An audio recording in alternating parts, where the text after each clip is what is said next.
Alright guys, bear with me for a minute. I need to make sure that it's broadcasting correctly.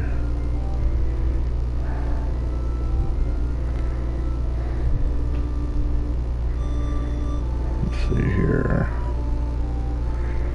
Okay.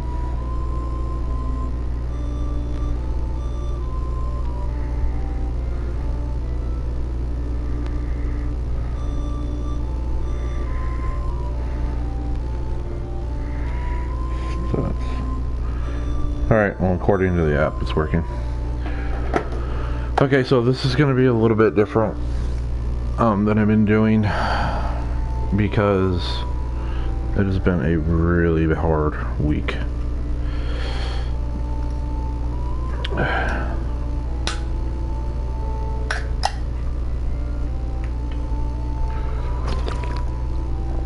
Okay. Final Fantasy ix.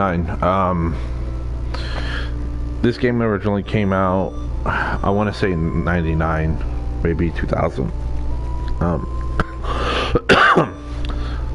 Something that was interesting about this game is that it was being developed while it was in development. They actually started development on Final Fantasy X at the same time. One was going to be for PS1, the other was going to be designed for the PS2. Some of the staff that worked on 10 also worked on 9. So, heads up, you know, this review is going to contain spoilers because this game is literally almost 20 years old. If you haven't played it yet, you're going to get spoiled. Sorry. 9 was, in a nutshell, was a huge love letter, essentially. We have everything you could think of from every game. We have a villain named Garland, Final Fantasy 1 reference. I can't speak for Final Fantasy 2 because I never played it. We have Kane's Lance, which is a reference to Kane from Final Fantasy 4.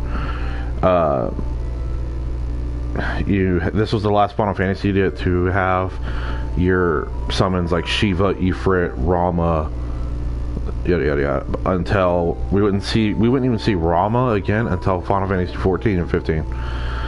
I don't know why they changed the names. I thought it was stupid. That's part of the reason why I despise Final Fantasy 8 was because they just randomly decided to change the name of the summons for some dumbass reason. So okay, this game, it's got crystals, right? So that was a Final Fantasy 4 thing.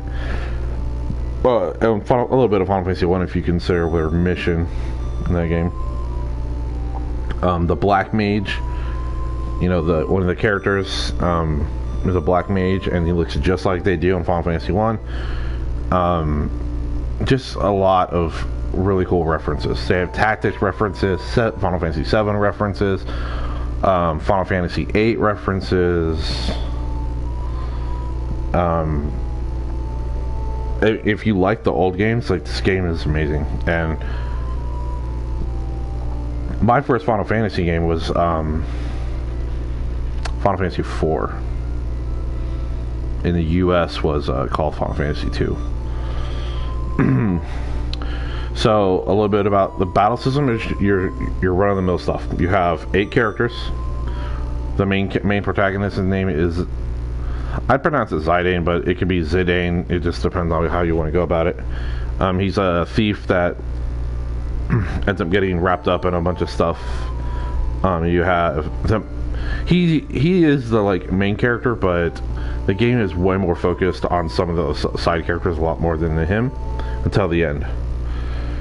You have a dragoon, you get a monk, you get a white mage. You get 2 white mages, and the white mages also are also your summoners.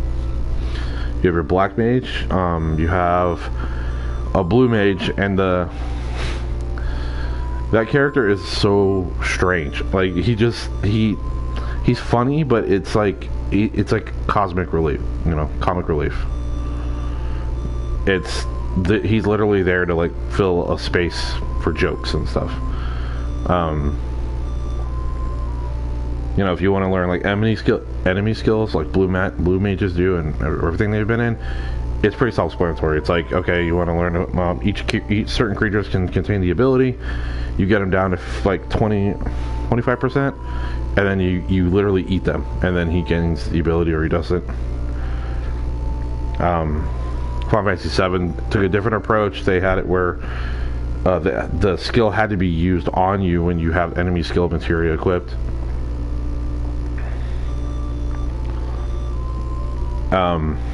You know,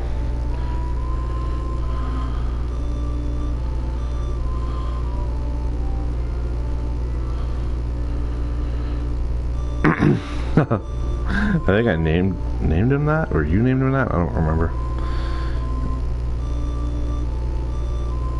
So, okay, so the game, it is one of the last Final Fantasy games that really had a crazy plot twist. Like, Final Fantasy X had a plot twist, but it wasn't like anything. Really, it's like all the characters knew except the main character, and it's like, okay. Final Fantasy IX, you just didn't see it coming.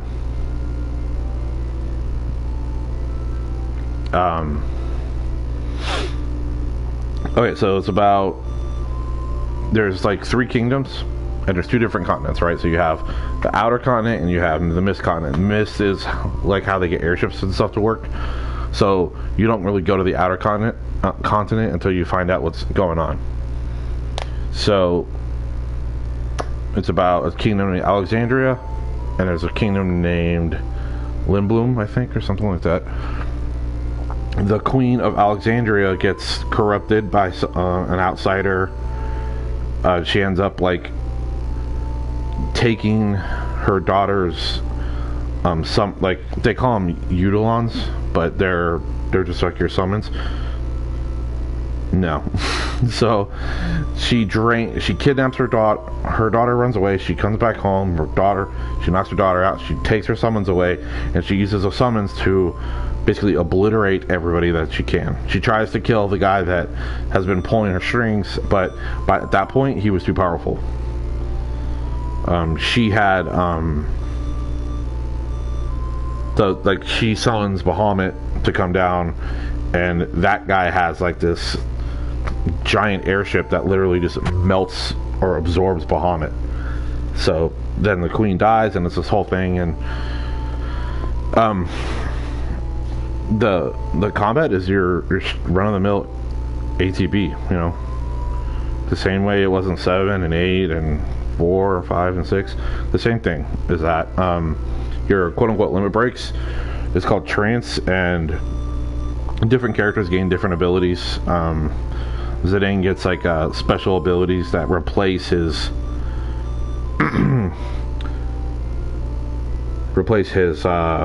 thief abilities. The Dragoon can, when she uses jump, it affects all targets. They all get increased damage when they're in trance. They get reduced damage taken. The Black Mage can cast 2 magic spells instead of 1. The one thing I don't like about the trance thing is that, okay, if you're in a battle and they hit you enough to put you in a trance, and then you kill them, you lose trance and you go right back to the beginning. So that's the unfortunate part.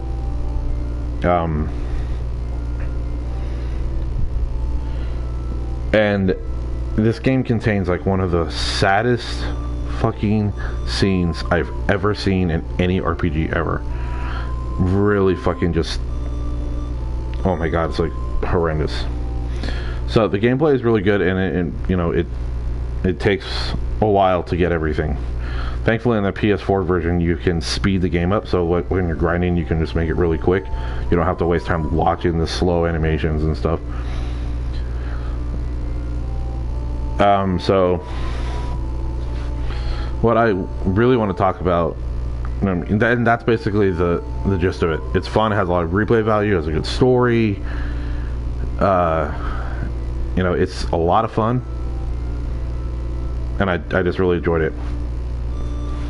So when I picked this game up, I was with my friend Pat and his friend Josh, and I never really was like close with Josh. Like, we were like friendly kind of to each other. We weren't friends or anything, but I knew that he was like a good guy. He meant well. He wasn't a jerk. It's just me and him I didn't really attempt to connect with the guy. I was actually jealous of him a lot because Pat was always closer to Josh than he was with me, and I kind of felt like the outsider a lot of times. Like if I was hanging out with him and Josh, I always felt like I was just kind of there. And it's not anyone's fault. It's just how I felt. But Josh was a depressed kid. He suffered from really heavy depression like I did. But at that point in time, I didn't really let anybody know that I suffered from it. I mean, we were still pretty young. I mean, it was 99. I was like 15. It was I don't even think I was in high school yet. I might have been. I don't remember. But then a couple years later, something really bad happened. Josh had been depressed, and his girlfriend, I think, was trying to break up with him. Something to that effect that just driven him, and he's considering suicide, which I could completely relate to. So his girlfriend, he tells his girlfriend, I'm gonna take all these pills and da da da da. So she calls the cops because she's scared for him. Josh had a appreciation for the Japanese culture. I don't know how much. I know that he did. I don't know to what degree, but I do know that he had a replica katana that was kind of like leaning against the wall. So the cop comes over, and it's like getting ready to, I guess, Baker Act him for whatever reason. So Josh reaches over to grab something on his nightstand, and he reached past his sword that was leaning against the wall, and the cop shot him dead.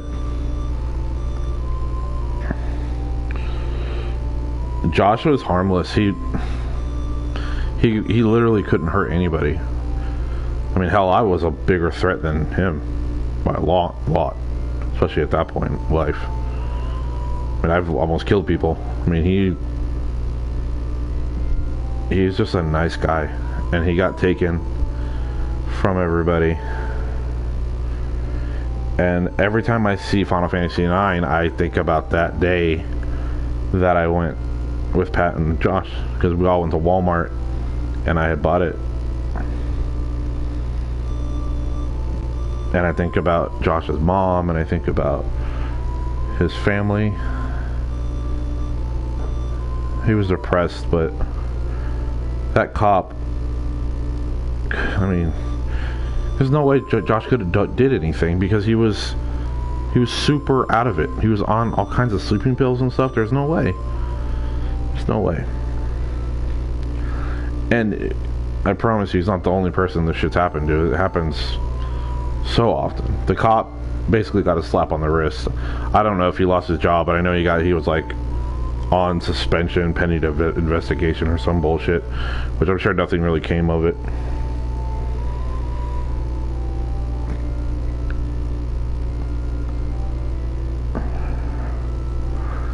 It's just scary that you could have, I mean, he had his whole life ahead of him. He wasn't even started yet. And Pat didn't really show any, I didn't really see it in him at the time. I think during that time was when Pat's parents were going through a divorce and everything, so I think that he was kind of occupied with that, but I know it affects him, and me, and I think around that time, me and Pat started to get a lot closer, and I just remember how happy he was whenever Josh was coming into town. I remember he's like, oh, I can't, Josh was coming in town and we're gonna do this and that. He's just another person that didn't deserve that. It's shameful that he just...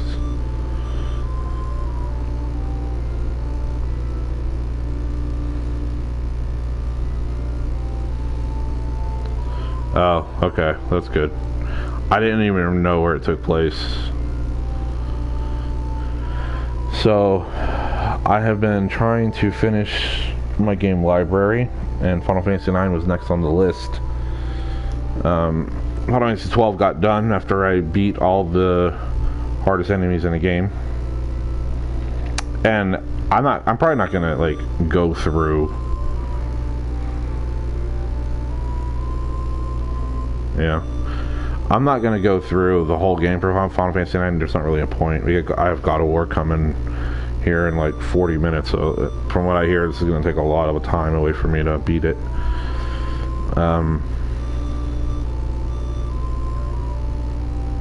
But anyway, Josh, you were not forgotten, even by somebody like me, and I wasn't really your friend, but I was still really sad to hear what happened, because I know that you meant a lot to a lot of people, and I'm sure his girlfriend was never the same after that happened.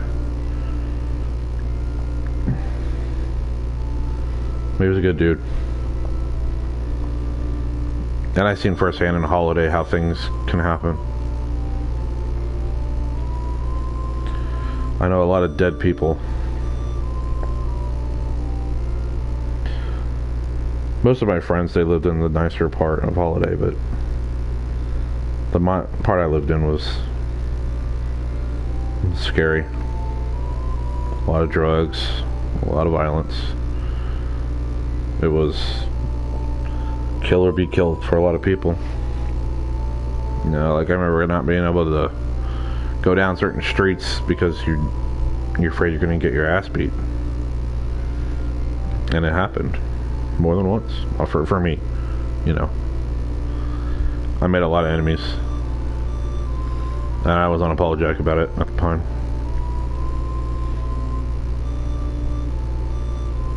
But Josh was taken far too early. Depression is also something I wanted to talk about a little bit. I've heard from various people through my life to say really stupid shit like, get over it, it's not that bad, your life's not that bad, just suck it up, like all these things. If anyone hears me, if anybody fucking watches this and listens this far, for the love of God, don't fucking say that shit to people who are battling depression. You're only making it worse. Literally, you're making it worse. If you tell someone that suicide is selfish, you are fucking making it worse. They don't care. I promise you. Anyone who's feeling really has suicidal thoughts doesn't give a shit if it's selfish. They don't care. They just want it to be over. Suicide is not I'm not sitting here saying to let him die, but I'm telling you, don't say stupid shit like that, because it's gonna put thoughts in their head like, okay, well, fuck it, I'll just do it anyway, because, honestly, you're probably pushing them to do it more. It's ignorant and stupid to say. If they feel that way, it's for a reason. Suicide is a result of the human mind not being able to cope with the problems in front of it. The last thing they need to hear is that they're a selfish bastard. And if you say that to them, you're ignorant. You don't understand how it works. And don't fucking give people advice if you don't know what you're talking about. I've been dealing with it my entire life. And it is not easy. And I'm not talking about the people who, like, their girlfriend dumps them, so then they're like, oh, I'm gonna kill myself. Not that bullshit, because that's just fake. I'm talking about the people who legitimately want it to end. And no bullshit, but you know, it doesn't matter how good your life is. It doesn't matter how much money you have. It doesn't matter if you have a big house, a bunch of kids. It doesn't matter. Those feelings are there because they're there. I mean, my life has not been easy. I have to cope with a lot of loss. So if you ask me, I'm completely justified in feeling the way I feel. And I don't apologize for it. I don't care what your feelings are. Yeah. Robin Williams, but actually Robin Williams died because he was diagnosed with a terminal illness and he was going to start losing himself. It wasn't a depression thing, it was a... No, his wasn't a depression thing, his was a livelihood thing. He was going to start losing motor functions. So he chose to go out. Well, people remembered him for being who he was and not what... I mean, if he would have kept going, he would have literally been a vegetable. And he didn't want people to remember him like that. He didn't want his daughter to remember him that way. I mean, don't get me wrong, he suffered from depression. Yeah, but when he died, he was diagnosed with Parkinson's, I think, and it was pretty severe. And he went out on top, you know. Nobody was standing there saying, poor Robin Williams. They were saying he lived a good life. Made a bunch of awesome movies. And anybody who hasn't seen his stand-up needs to watch it because it's so fucking good. It's dark, it's funny, it's vulgar. I mean, hell, he was an immigrant. He's not American. He came from another country. I don't remember which one, but I know that his English was really, really bad for the first couple years. But, you know, I'm not advocating suicide. I'm not saying that it's the answer, because I know what it can do to people. But you have to respect their choices. And that's kind of what it is.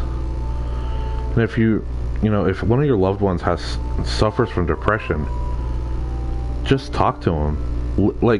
Literally just listen. Sit there and listen to them. Don't judge them. Don't argue with them. Don't make it about you, because it's not about you. It's about them. That's the best advice I can give you.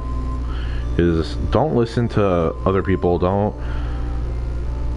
do any of that. Just be there for them. That's the best thing you can do, is just be there for them.